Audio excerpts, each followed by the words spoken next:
It's 5:15 p.m. Joanne, would you please do a roll call? Commissioner Ernst, Here. Commissioner Engel, Here. Commissioner Rollins, Here. Commissioner Vogelsang, Here. Commissioner Wright. You're muted, Erin. Commissioner Wright. Thank you. Here. Thank you, Joanne. Commissioners, are there any changes to the agenda?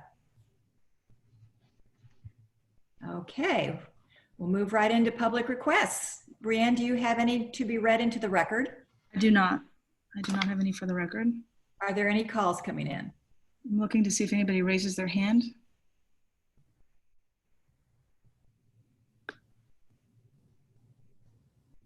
That's how you do it. I don't know. I see nobody. That is a first. I have, hold on. Harold, are you on? Do you want to speak? Yes, can you hear me? Yes. Yeah, I wanted to first of all, good evening. Please. What? Name and address, please. Oh, my name is Harold Chaffee, 6200 Northwest 2nd Avenue, president of Keep Golf in Boca. Thank you. I wanted to mention a couple of things, which I had mentioned before. You start the meetings off and there's an agenda, and then you ask for comments from the different members, and then you start another dialogue discussing those items. Like last week, you discussed about the jogging track or the walking trails, and 15 years ago at Boca Chica here, and which still happens. The people do walk on the golf course early in the morning before the golfers come. We used to have Lynn University come, and their cross-country team used to come, and there was no objections. They all came, and they all did what they had to do before the golfers came, or the guys with the mowing equipment came, and it was all worked out great. Everything is about timing and coordination. I don't think you have to spend a fortune to bring a walking trail or a jogging trail completely around the golf course. I don't know whether I lost you because my screen went blank. We hear you. We're hearing you. Okay, I have nothing. I have no picture at all. So, yeah, and I have to use Barbara's phone because what happens is if I get a phone call on my phone, we lose you. It shuts you off. But anyway, I thought that maybe if you're going to continue doing this, that maybe like we did once before, we asked basically like during or even after before you make a decision, that we could make a comment, to what you were going to discuss, which was brought up extemporaneously. So you're asking if after our reports and discussions, if we would revisit public requests. I think that's a reasonable request.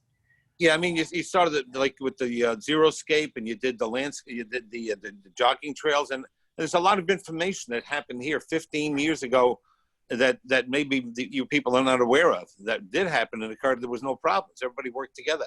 It was like a family. It had to be like maybe 15, 20 people walking every morning. My wife was one of them, with a couple of 80 and 90-year-old women. But then the trail got so bad, the tracks over there, they couldn't walk anymore.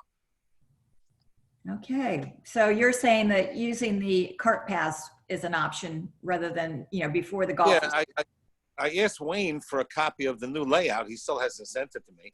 And I wanted to see how he could, I also asked him if we could work something out where basically the people could walk early in the morning. He said there was no problem with that.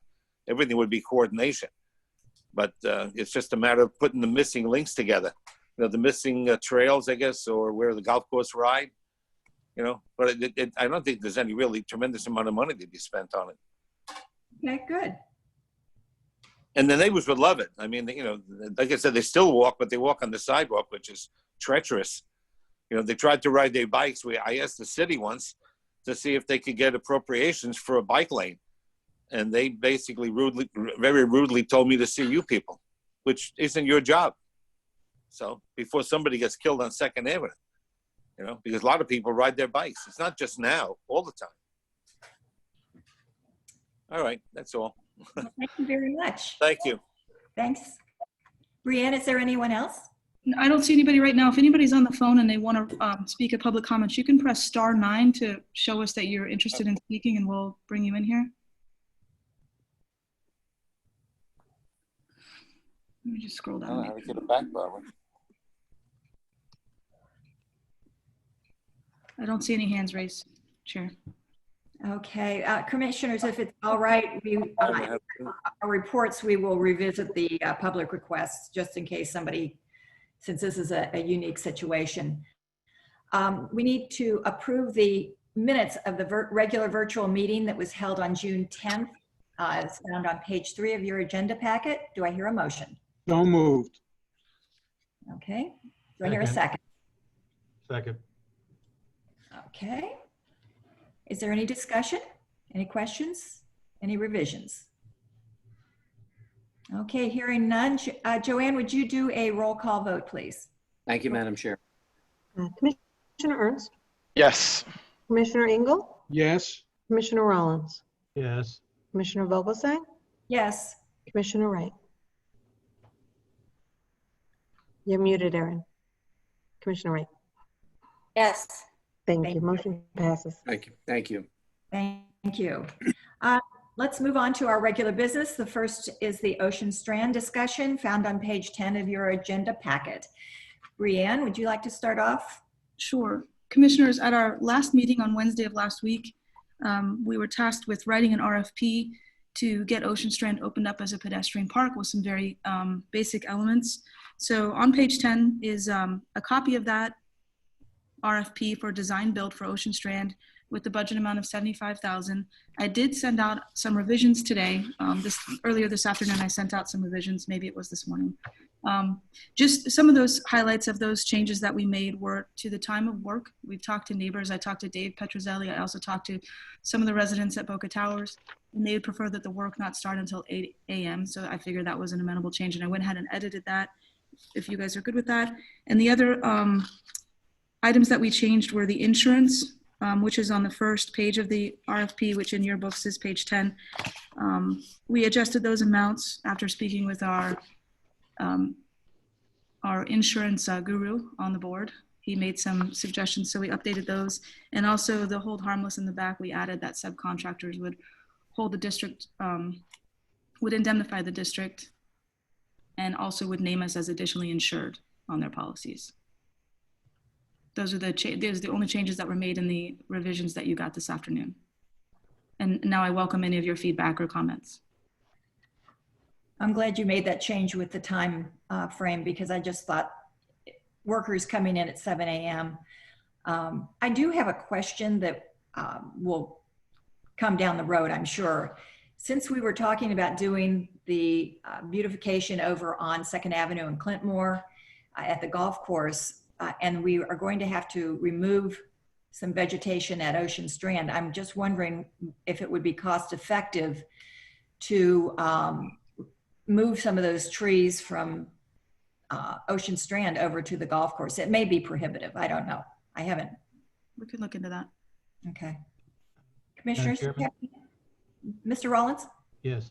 Yeah, you know, looking through the RFP and the amount of detail that's required, I'm thinking that 75,000 may not be a high enough number to attract, you know, interested parties for the amount of work that's involved, and especially note that next year we only have 100,000 in there for maintenance, which tells me we should be putting more up front to get it started than if 100,000 is going to be what's it cost to maintain it. It's going to cost us at least that much and possibly more to bring it up to the condition that we want. And I just would like the board to consider if we could possibly adjust our budget to $100,000, and unless that someone considers that unreasonable amount. It just seems like with the amount of work that is involved with this RFP that we may attract you know, more interest with a higher dollar amount, to indicating more work to be done. Just my thoughts. Steve? Actually, I wasn't going to say anything. I just put my phone down. I guess that came on. But since you asked, my only concern with bumping the cap up is if this is indeed a $75,000 job, and we add, and we make it 100,000, it will be 100,000 regardless of whether it's 75 or not. I don't have any issue with your line of reasoning, Bob, that we want to attract as many candidates as possible. That's my only concern would be that usually the level of outgo rises to the level of income. So if the board thinks that it's worthwhile to raise the amount to 100,000, I'll go along with it. But I just wanted to put in my 2 cents. I think it'd be a good idea to bump up to 100,000, Bob, too. Well, we have had interest from the community that some of the, some groups might want to participate in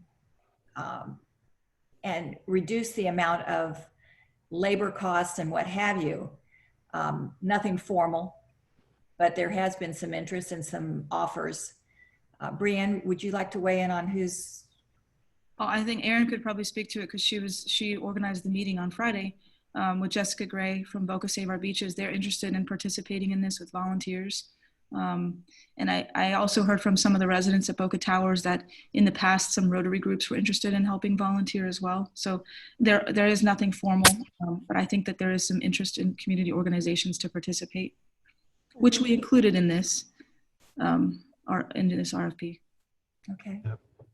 Madam Chairman, I actually was part of a Rotary group that did some cleanup after, I think it may have been Wilma on the property. We had down trees and the city did come in and haul off debris. But I have to tell you, having recent experience with an indemnification and hold harmless agreement, I can tell you it'd probably be a good idea that the volunteers that are going to do that, sign an indemnity agreement, because with the Rotary Club, I was running a chainsaw. There's folks with axes and crosscut saws, and I can only imagine the damage one could do to themselves or another in this volunteer effort.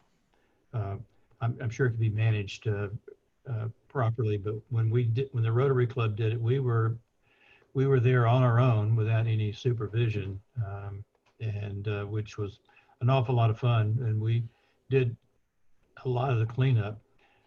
But I would recommend that we consider, carefully how we go about the use of volunteers. And to Steve's comment, I don't know how we came up with a $75,000 number. And, maybe there's some validity in what Steve says about, doing the work to the a dollar amount. But I would think that, we would just demand more effort, and knowing what is required to clean that project up, maybe 75,000 would be enough. But I think that do we have to publish? Well, I guess we do have to let the vendors know what our maximum amount that we're willing to pay. But they still would, it would just be the low bid that we would choose, right? As long as they're qualified. True. Right. Right. Good point. So maybe with 100, we would get, more options to choose from, and then go with the lowest bidder who's qualified. That we like. On Thursday, before Erin and Jessica Gray and Andrea O'Rourke were there, Brianne and Dave Petrozelli and one of his neighbors walked it, and I walked it. And there is a lot of work to be done. I mean, just clearing and making it so that it can be used by the public. So, I mean, we could do the same thing that we have done at Spanish River, like along the shoreline where the mangroves are. Once it's cleared out, like the bigger stuff, people can get in there and get the smaller things that are there, because there's a lot of trash that accumulates on that shoreline, a ton of little things. And that's what we did at Spanish River, me and my kids, picked up a ton of trash along that shoreline there. So, I mean, picking up trash and things like that is something that volunteers can do without, handling large equipment and things like that, which I think we should probably keep to contractors and stuff. But that might be an idea. Well, Mr. Rollins, are you making a motion for the increase? Yes, ma'am. I just wonder, I mean, when we made the motion, we had to adjust our budget to add that in there. I don't know whether that's necessary to make a budget amendment or not. Sam would have to let us know. But in either respect, I would like to make a motion that we expand the RFP to an amount of $100,000 for work to be performed at Ocean Strand. Madam Chair, if I can quickly offer, as you receive a potential motion, a potential second, if the motion includes and embraces the opportunity to increase the budget to reflect the motion, then the motion should include both components. And I'm sure it does based on what I'm hearing. I'd like to second it. Okay. Is there any further discussion? We haven't heard from you, Mr. Ernst. Well, just a couple questions. Is it possible, we already have a budget approved for 75,000. So it seems like that's it's although small, the change is small, and I do in principle support the change for 100,000. Is it possible to have the RFP go out at 75,000 and then ask for additional options, to leave it a little more flexible for them? And the other question I had in here, I reviewed it twice and maybe I just overlooked it. The RFP, where does it say the volunteer group? It's just in the scope. Calls to artists, it says here underneath scope of work in the paragraph, the district is open to utilizing local organizations, calls to artists and other creative community-based opportunities to create a unique natural park along A1A.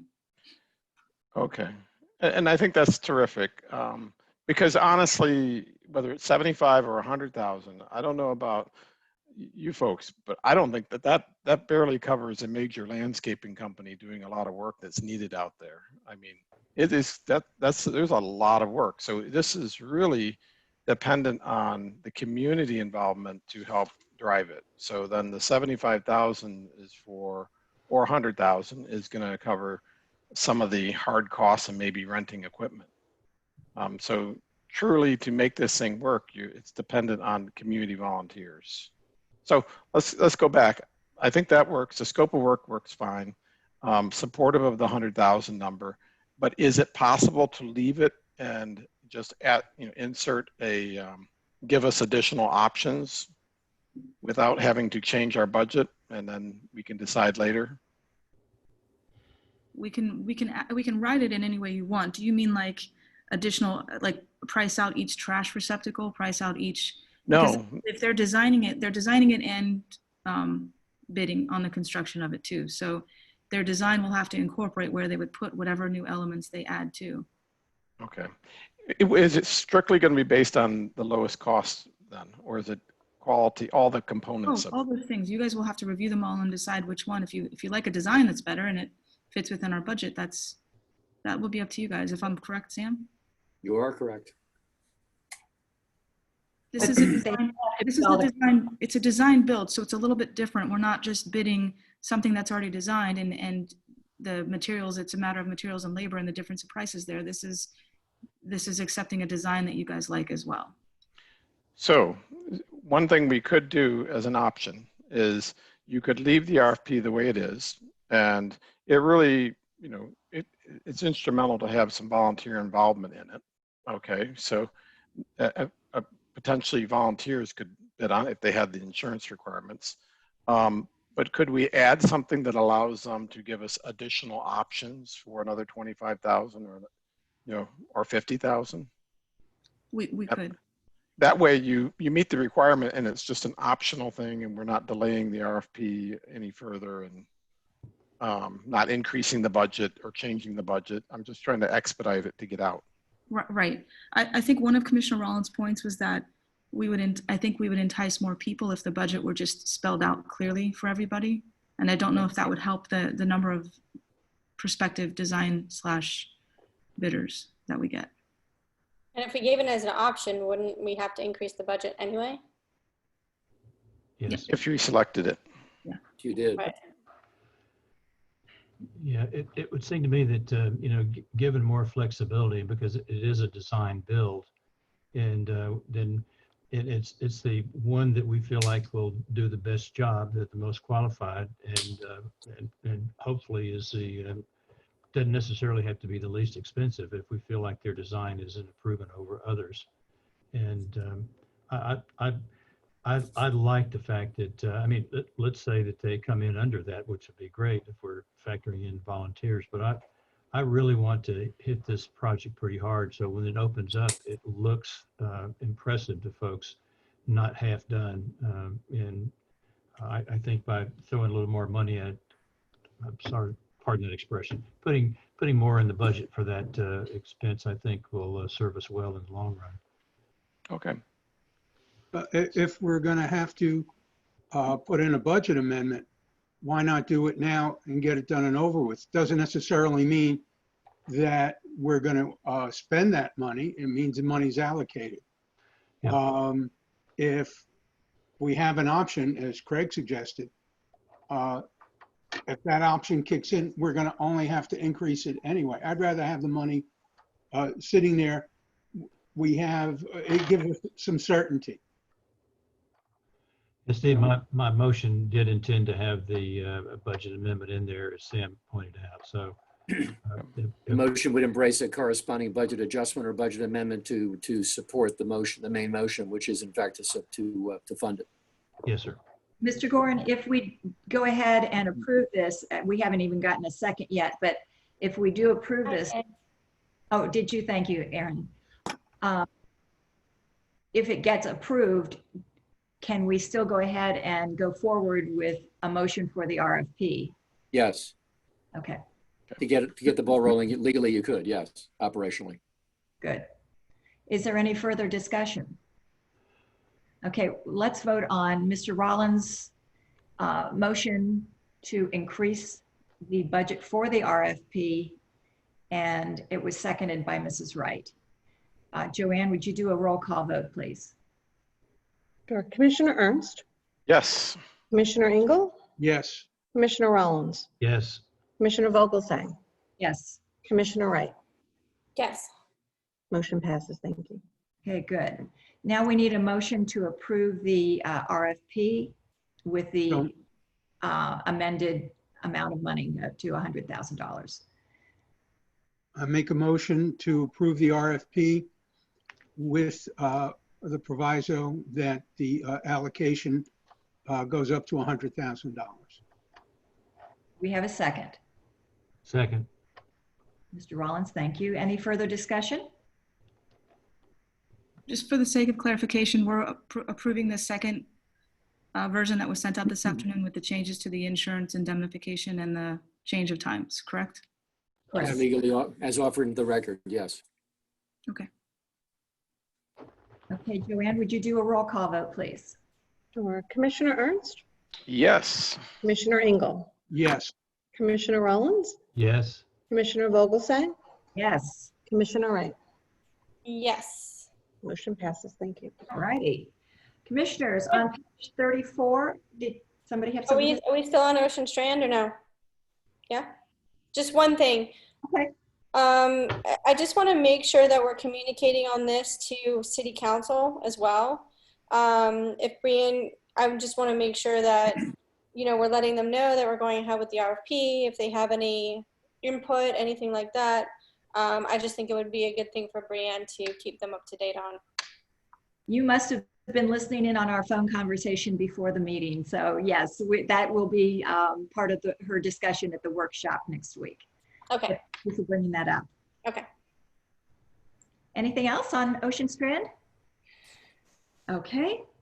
Page 34, we have some of the budget discussions. We will be getting the budget from the city. Well, Brianne already has it. She will be distributing that this week. Brianne, would you like to start us off? Yes, yes. So starting in your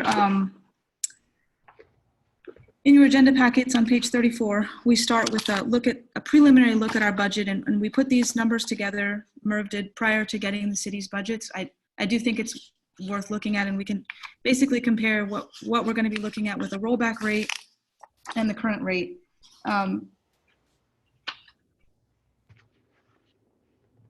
It's about, the rollback rate would be 0.8856, just for reference, so you guys know where we're at.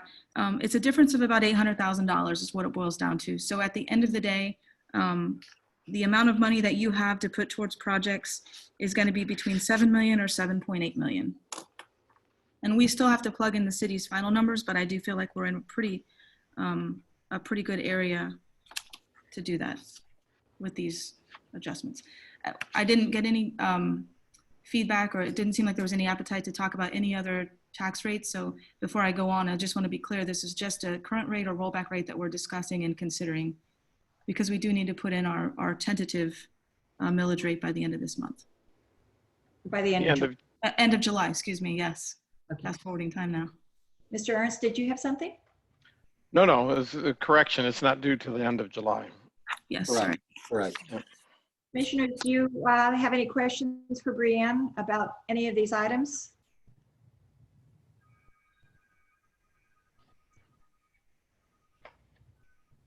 Guess not. Huh? Well, We did have 100,000, as Commissioner Rollins stated earlier, set aside already in the budget.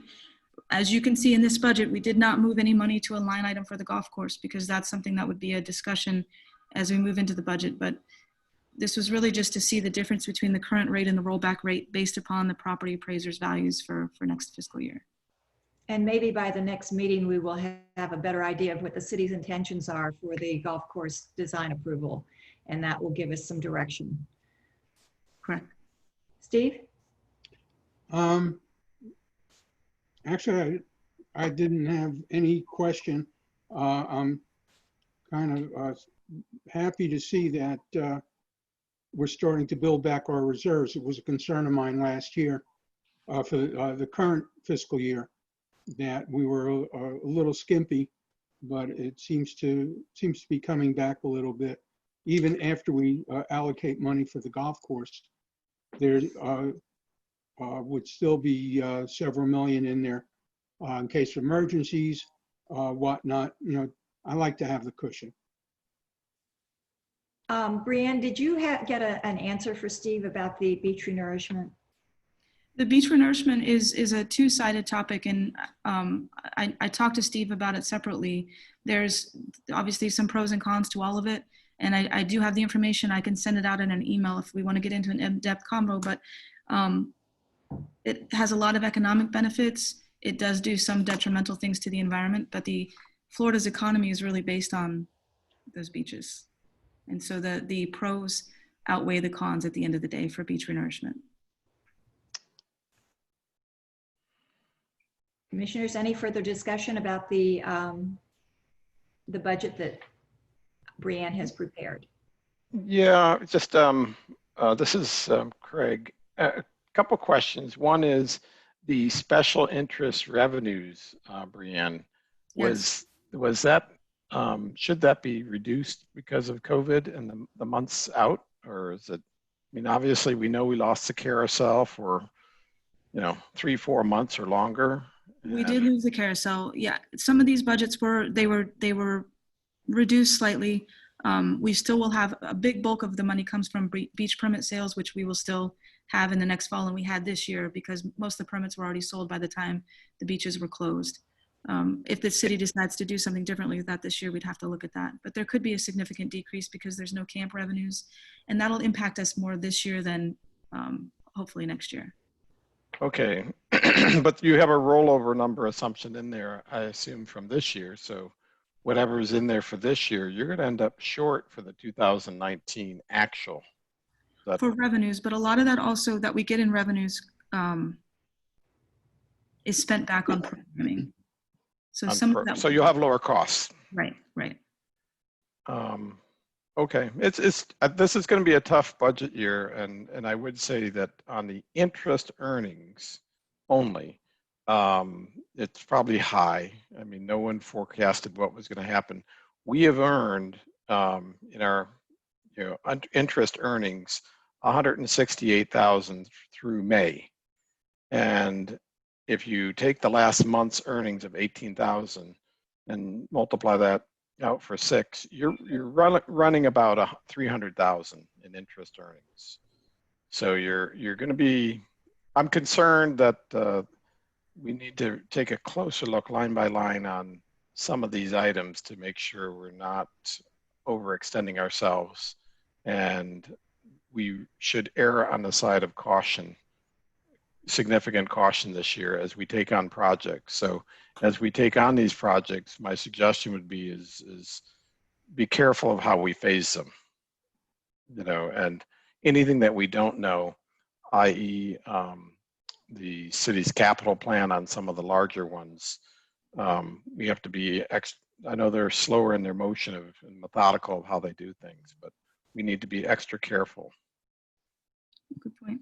At the next meeting, when we discuss this in July, now that we have the city's numbers, we can plug in some of those numbers and get more conservative with these other numbers like the interest and the revenues and see where that takes us.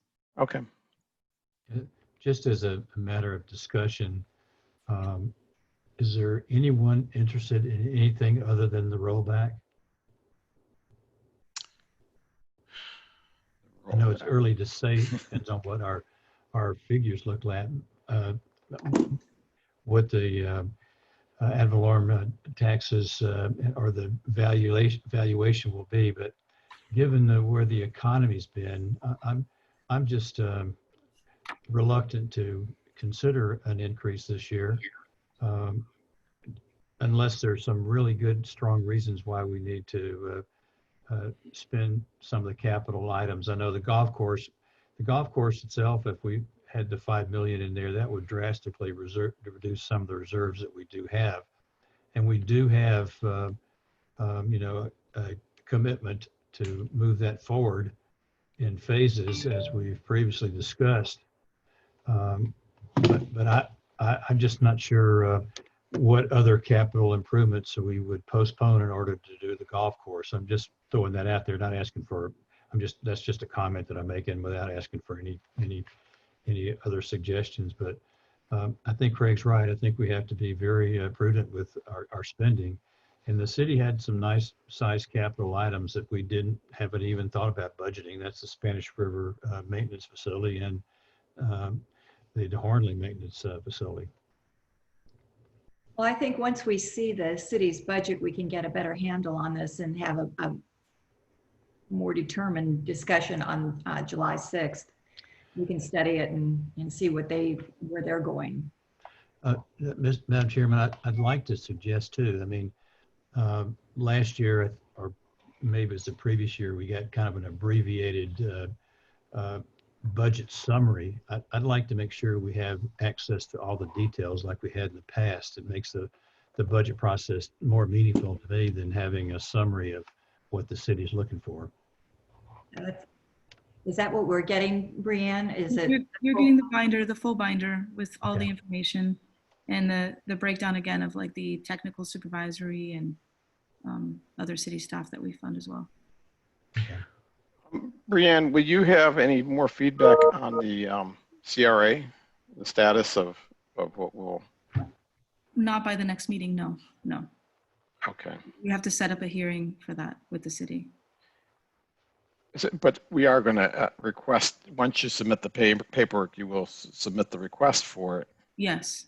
I just don't know that we will not have it by the end of July. We won't have a hearing set or know where they stand on that. Okay.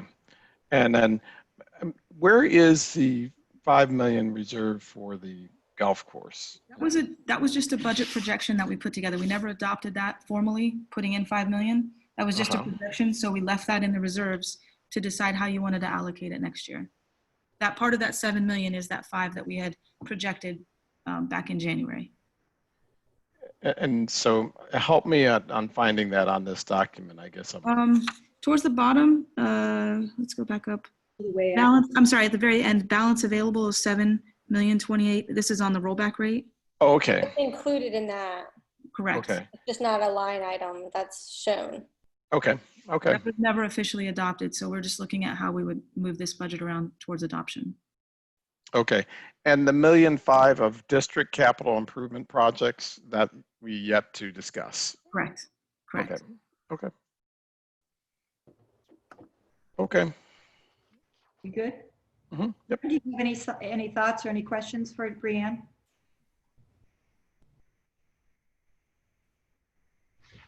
We will get those budget books out to you this week. We'll set up times. I know, Steve, you mentioned Wednesday, and some of you, I know how I'll get them to you. Others I'll work out, and we'll get them to you this week.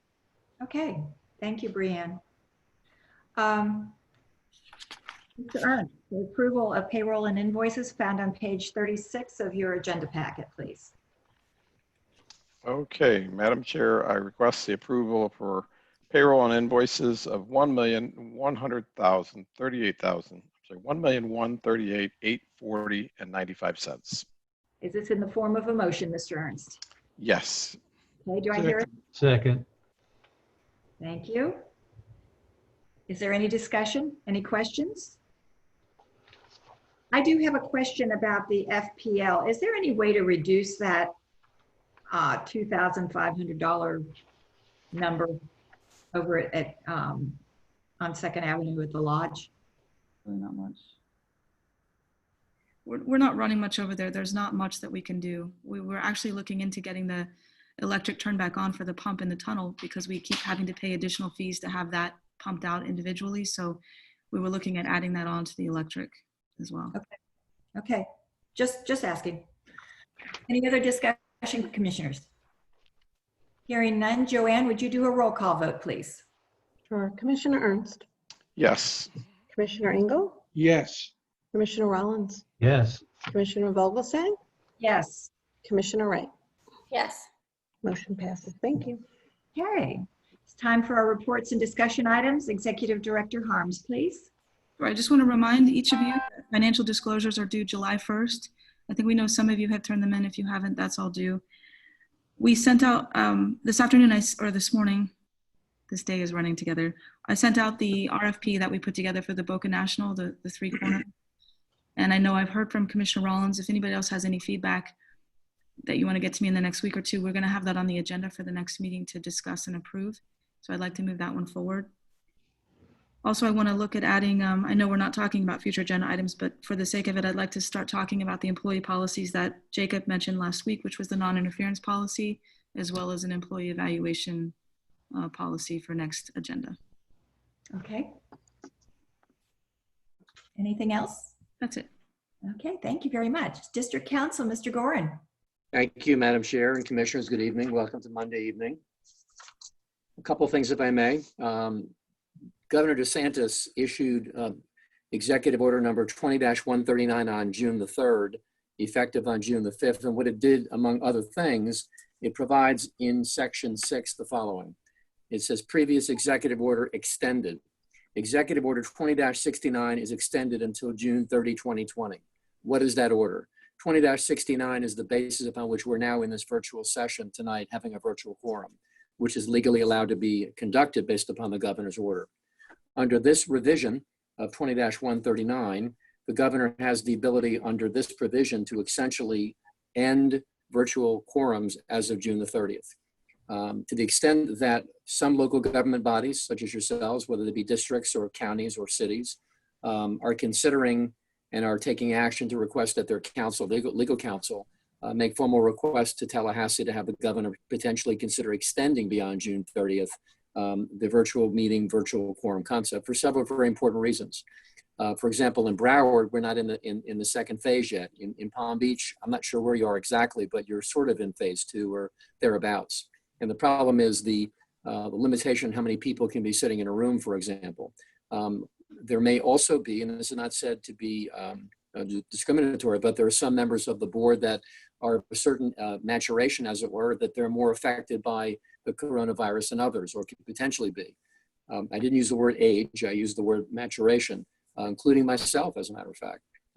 Having said that, in a more positive, upbeat way, I would ask that you consider this evening to either direct me to make a request to the governor to extend beyond June 30th, or to leave it alone, or something in between. But I do want to bring it to your attention because the next meeting, which could occur after June the 30th, theoretically, could be a physical in-person meeting, which would not be guided by any of the regulations that we adopted in connection with a virtual quorum. So I raise it with you. I must confess to you that some of our public officials love it to death. They think it's very appropriate, and it's worked very well, very seamless, and people have become very used to the process, which I think has been the case here. Or they would prefer to have live meetings again. And to that extent, I think that there will ultimately be live meetings. But to the extent that the governor's order will expire, I wanted to at least bring it to your attention this evening and have you at least think about what you'd like me to do as your counsel on your behalf. I'm happy to try to do anything you think appropriate. I've already sent letters this past week for 2 of our cities that have specifically asked for extensions beyond June 30th. So, Commissioners, would you like to weigh in on this? Personally, being over 70 and compromised in a couple of different ways, I would like to see it extended for the virtual meetings, but I'll go along with whatever you all would like to do. I would like to see them extended. I think they're working very well, and it affords those of us of a certain maturation a little bit of comfort and a little bit of protection. Based on the fact that the community centers are not open, we're kind of restricted as to what alternatives we can pursue. And I think for our purposes now, until the community centers reopen, I think this is probably the best path to pursue. Yeah, I agree. We're at slightly more risk just because Steve is on shift every 4th day with the fire department, making calls with lots of people. So I would hate for us to transmit anything to any one of you, me. So if it works, I say we extend it.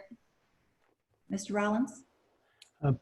Sam, in Yes, this sir. extension, how long, what was the length of time that the other municipalities were asking for the virtual meetings to be extended? I don't recall that we asked for a specific time, but in light of the increase in coronavirus incidences in Southeast Florida in recent days, and in light of the fact that there are other componentry involved with regard to having a physical meeting, we left the door open as to the when part. I think this governor actually, given what I've read thus far, would be amenable to extending it to a reasonable time, but without giving him a deadline. Perhaps something that would be open and discretionary with him might give us some help. For example, if I may, Commissioner, in one of the orders, it actually was in place until otherwise revoked, which gave him the discretion to keep it. So without giving a time certain, I think that you can make that request reasonably, rationally, in a measured way that would not seem to be offensive or officious in thinking that it had to be like, a year from next June or something. It would not be offensive. Thank you, Sam. I would support extending it with the proviso that when it comes down to the public hearings on our budget, I think we do need to do that where the public can attend in person if it can be done safely. Good point. Good point. Would we still allow the dial-in option for the public after we're You meeting? could have, if I may, Madam Chair, there may be some, at some point we have a kind of a bifurcated virtual meeting where, theoretically you could have, if the virtual meeting, virtual quorum concept were validated or revalidated by the governor, that would mean that not all of you would have to be in the same room at the same time. And if it be your wish to allow the public to come into a public session with some of you not physically present, that could be an option. The other option is that you actually do meet physically and leave the door open for the public to come in, which could happen. I don't know the answer. I know that we can't predict what's going to be the case come public hearings in September, but we're several months away, and there's no definitive answer yet for that question. Mr. But a Glenn, motion would, motion to direct you to draft this letter. Yes, ma'am. I'd appreciate that very much. Thank you. Okay, could I get a motion, please? Yes, I move that we direct our attorney to compose a letter to the governor asking for an extension on the ability to have virtual quorums. And could I get a second, please? Second. Mr. Rollins, was that you? I think that was Craig, I think. Oh, okay, Craig, thank We're you. both on the same. Is there any further discussion? Joanne, would you do a roll call vote, please? Or Commissioner Ernst, Yes. Commissioner Engel, Yes, Commissioner Rollins, Yes. Commissioner Vogelsang, Yes. Commissioner Wright. Yes. Motion passes. Thank you. Thank you, Madam Chair and Commissioners. I have one more item, if you will, Madam Chair. Right? On June the 8th, we received an Attorney General's opinion, which we forwarded to you some number of hours after we received it, which I'm sure you've all seen by now. What's interesting about the opinion from the AG's office, it is what is referred to globally as an informal opinion. We actually asked for a numbered opinion. They're pretty far behind in Tallahassee, and quite frankly, when we called up there, our request was sent out in February. I've got one pending since last November for Pembroke Pines. It's not been responded to yet, just FYI. But the key factor is that we do have an opinion, albeit informal, but albeit also persuasive. And essentially what the AG's office has done is they've analyzed, and by the way, we were the guinea pig. You don't know this, but we were, after we submitted the request, we got a whole questionnaire from Tallahassee, which we'd never seen before. One of which was to have your lawyer confirm that you actually asked this question, and that you actually had minutes to reflect why you asked the question and what the premise was, which we then supported with the minutes and other background information. I suspect there's been instances over time where lawyers have made requests for AG opinions and perhaps have not told the complete truth about how they got there. So we had all the basis for asking for the request, which included our memorandum of law, which they also asked for, by the way, our memo, our request, our exchange with the board, et cetera. So make a long story short, the AG has concluded, as you have read, that unless the special act is amended to provide otherwise, the district may not sell, lease, or otherwise convey real property it owns. And based upon the foregoing, the Greater Boca Raton Beach and Park District does not have the legal authority to sell, lease, or otherwise convey real property owned by the district. And the end result of that is that the declaration, which you approved in recent meetings regarding Ocean Strand, is a classic example of where you will be on the record publicly certifying that the property will not be sold in the future, which is compatible with and consistent with this AG's opinion. And by the way, parenthetically, thank you for the last week's approval to allow engaging Steve Watts from Calvin Giordano, essentially to do a certified legal description of the property. I'm not a surveyor, you're all not our surveyors, which is a good thing, but it's not an in-the-ground survey. What it will be essentially is a certified surveyor certificate that will provide us with a sketch and legal recordable along with the declaration, which has already been signed, declaring the property to be not saleable to the extent possible. And this opinion bolsters the fact that in a special act and in a special district, whatever the authority is that you are given is the specific authority which you are given. There's no significant implied authority. It is what you get. So for example, in some years, recent years, when I was counsel for Broward Health, for example, they're also a special district, oddly enough. They're a public taxing authority. The city of Coral Springs was going to, in fact, they had a fire assessment against the district, and we recommended against paying it, even though we represent cities that collect it, just FYI, but we believe that under the special act, they didn't have the authority to pay it. The city sued the district. The district won the case at the trial level, and the appellate court also concluded that absent a specific provision in the special act authorizing payment for fire rescue assessments, they couldn't make the payment.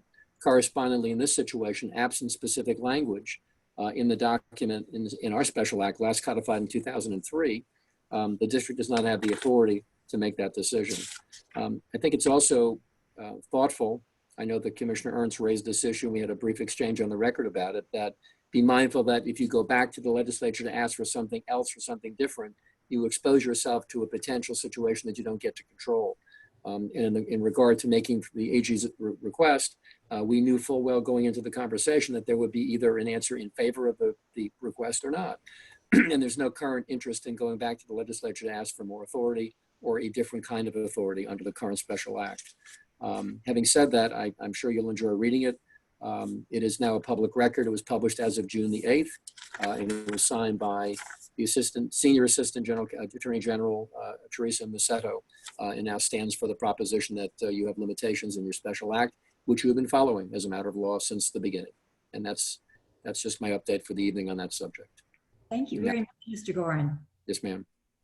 Happy to answer any questions, and thank you for allowing us to make the request as we did. And thank you for the authority last week to do the special certified legal for the Ocean Strand property. We appreciate that. Commissioners, do you have any questions for Mr. Gorin on either of these subjects? Okay, we'll move into commissioners' reports. Mrs. Wright, would you like to start us off? Sure. You're gonna let the public ask questions again too after we do ours? After we're finished. If it's the pleasure of the board, yes, I would like to do that. Okay, and I just wanted to say thank you to Mr. Chaffee for that comment on the, you know, like the walking, running path at the golf course. I think that's a great idea for early in the morning and on later, like in the evening time. I think that's maybe how we can get that to work. You know, having that running trail, walking trail around the golf course, and then just, you know, I guess the word would be policing it to make sure nobody's using it during golf times. But I think that's a great idea. So thank you, Harold, for that. And no, I didn't have anything else as of right now. Great, thank you. Craig, would you like to start or come in second here? No, Madam Chair, I have no comments. Thank you. Okay, Steve? A couple of things. With the budget coming up and an end of July deadline to have our rate in place, I thought it might be a good idea to schedule our July meetings in addition to the 6th and the 20th. Excuse me. I know that there are vacations coming up. And I wanted to get the opportunity to get in front of this so that we could take into consideration any situations that we need to account for. Okay. Are you I asking? totally forgot to mention that I'm not here on the 20th as well. So thank you for bringing that up. No problem. So you're asking for a special meeting. Brienne, look at your calendar. What does the 27th look like? And do we have council available for that date? We will be. Are you asking Aaron to move, Commissioner Wright, are you asking to move the 20th to another date? Are you looking to? No, I mean, if you don't, if I have to miss it, I have to miss it. I don't want to screw anybody else's calendar up. Okay, so it's a tentative, setting a tentative millage rate, and the first public hearing is what we have to do by the end of July. We won't be setting the entire budget. We are gone from the 16th to the 26th. So the 27th would work perfectly for you. I'll be studying everything over vacation. Yeah. I think that happened last year and the year before too. It did. Yeah. Mr. Rollins, is the 27th good for you too? That's in addition to the 6th and the 20th. Yes, sir. I'm available for that. Okay, Mr. Ernst?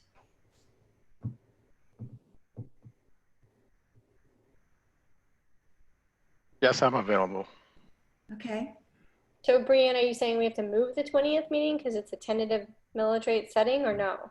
We do not. No, we do not have to move it. I just didn't know if that's what you were looking to do. No, I mean, I can get on the phone, I guess, if you need me to. It's still legally possible, by the way. Yes. Even if the governor eliminates, if I may, Madam Chair, eliminates virtual quorums, if we have a physical quorum in the room and the commissioner is not available, she can dial in. That's still legally available under your Okay. current. That would be great if you're available, Aaron. Okay. If you're not. Madam Chair, yeah.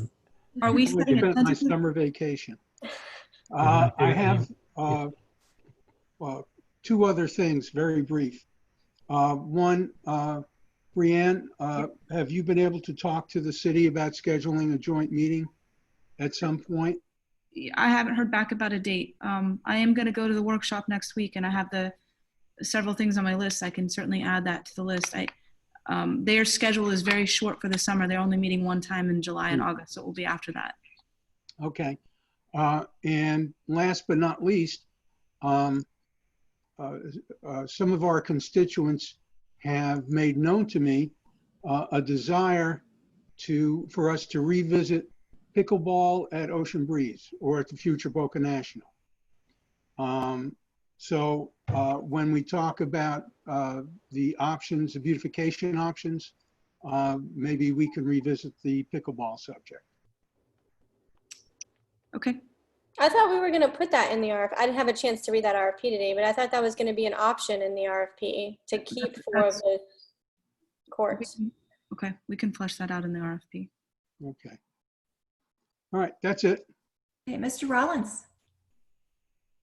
Thank you, Madam Chairman. First of all, I'd like to congratulate Commissioner Ernst on a hard-won campaign. Congratulate him, Craig. I look forward to working with you, and to Steve and Aaron. My best wishes and efforts I'll put forth to help you guys. I love working with you. I've enjoyed the relationship, and it's been a real pleasure. So let's keep the trend going if we can. And you certainly know that my support is with you guys. It may not be proper protocol in a meeting of this nature, but I just wanted you to know that I've enjoyed working with you, Craig, and Aaron. It's been a real pleasure.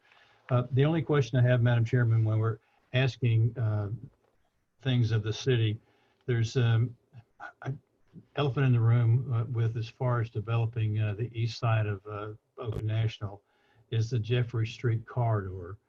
And, I've heard all sorts of comments about, we'll never get approval for closing or the city abandoning that right of way.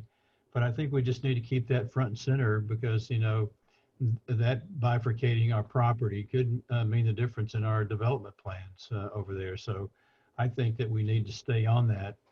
I don't know what the latest is as far as the ability to cross the city, to actually cross over the two lines that are over there, Bright Line and the Seacoast Railroad. But it just seemed to me to be some intersections would have to be closed in order to accommodate another one. And I think we need to stay on top of that, because I know I'm seriously interested in not having that go through our golf course. And I don't know whether there's been any traffic studies by the city that would indicate their thought process, but I need to have something more specific about that as we move forward with our development, and hopefully we'll get some kind of answers from them on the design, so we can have that available when we start doing our budget. And that's all. Thank you very much for the opportunity to weigh in. Thank you, Mr. Rollins. Should we direct council to inquire with the FEC as far as the ability to have a crossover at that point? I know I have reached out to them and gotten the opinion that it's not going to happen, but apparently the city has heard other things. Didn't we get a letter? I remember reading something that said, it was last year, wasn't it? It absolutely was. And the gentleman's name was Robert. I don't remember his last name. I'd have to go back in my records, but he said that it's just not likely to happen. So. Well, I'd just like to stay on top of it to keep the issue front and center, because that really would be a concern on us when we start developing the course itself. And I'd, like you said and Aaron mentioned, I do recall a letter, and I think it's from a traffic engineer that was made that statement that it was unlikely that this would be approved. And I don't know if there's someone else that we could go to that give us a more definitive answer, but the city seems interested in holding on to it unless there's some person that clearly says the Seacoast Railroad and Bright Line are not going to allow another crossing right there. Would you like for council to look into that, Mr. Rollins? If it pleasures the board, I would certainly be interested in knowing about the efforts of their research. Okay.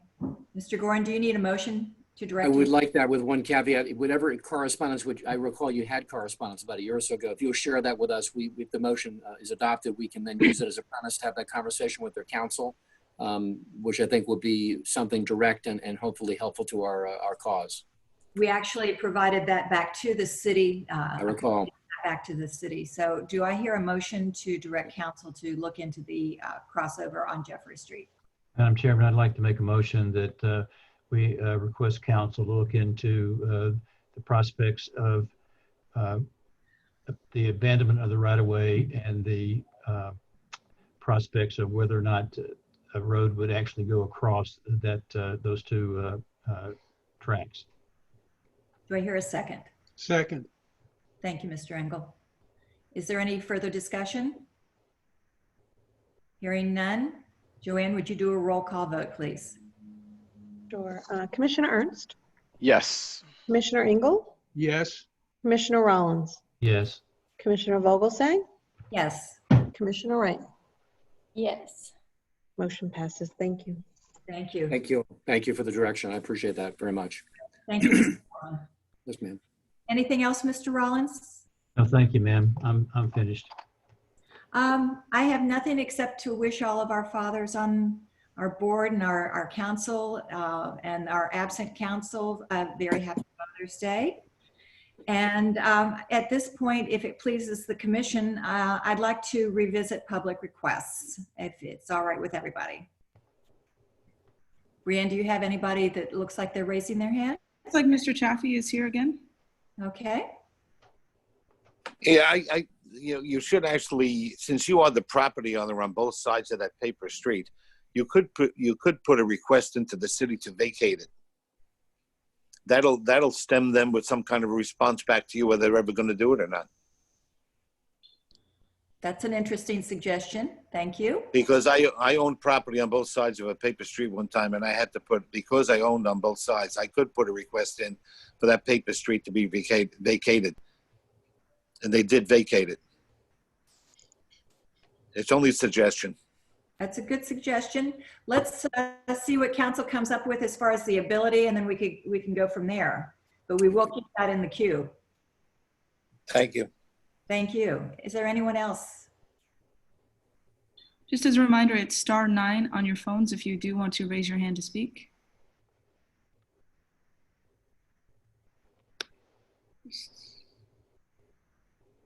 Scroll down. I do not see any hands raised. Okay.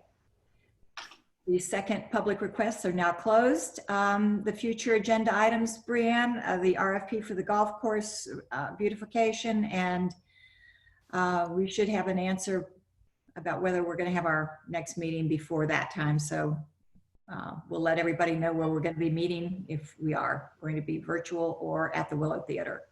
Anything else that you'd like to put on the agenda? I guess not. Mr. Engel, I move to adjourn. do I hear a second? Second. Thank you. Joanne, roll call vote, please. For Commissioner Ernst, Yes. Commissioner Engel, Yes. Commissioner Rollins, Yes. Commissioner Vogelsang, Yes. Commissioner Wright. Yes. Motion passes. Meeting adjourned. Take care, everybody. Stay safe. Nice Thank to you. see you next week. Thank you all very much. Have a Thank good you. night. Bye. Good night.